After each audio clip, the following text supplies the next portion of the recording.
8 everyday things Russians can't do anymore. 1. Use credit cards abroad. Visa and MasterCard are unavailable in Russia. Both companies ceased operations in March 2022. The Russians, however, came up with their own system. Called Mir, it was supposed to be a replacement. Mir cards were accepted in places like Turkey, Kazakhstan, and Korea. But little by little, foreign banks started refusing service to Mir. They don't want to be hit by secondary sanctions.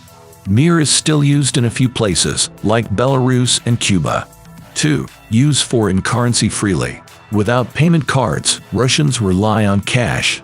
Even more, they rely on foreign currency at home. Cash dollars and euros are put away for a rainy day. But the Russian government is strapped for foreign cash. They've limited the amount Russians can withdraw to $10,000.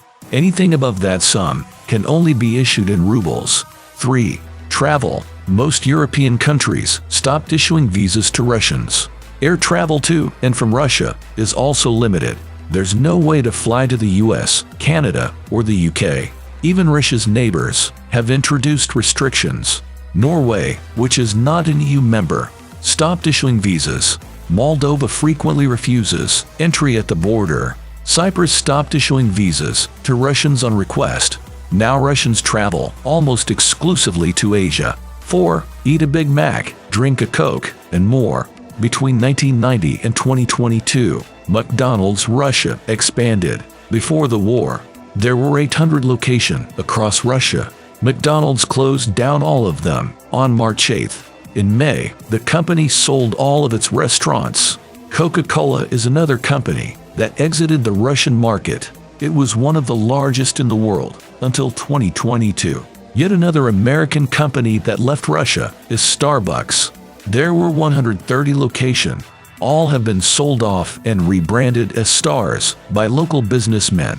The Swedish furniture giant IKEA also left. The final IKEA sale in Moscow attracted a gigantic crowd. The store had to close early because it was overwhelmed. 5. Use social media. Sure, Russia has its own social media platforms, but Facebook and Instagram were the most popular. Both are now banned as extremist organizations. Some Russians still use these services via VPN. Their posts are monitored by authorities. However, TikTok is allowed, but Russian users can't upload their own content. Tinder and Spotify have also left voluntarily. LinkedIn has been banned for years already. YouTube is still available, but content from Russia can't be monetized. Steam also banned Russians from purchasing games. 6. Buy Adidas, Levi's, Nikes, and more. Most major apparel brands have closed their stores.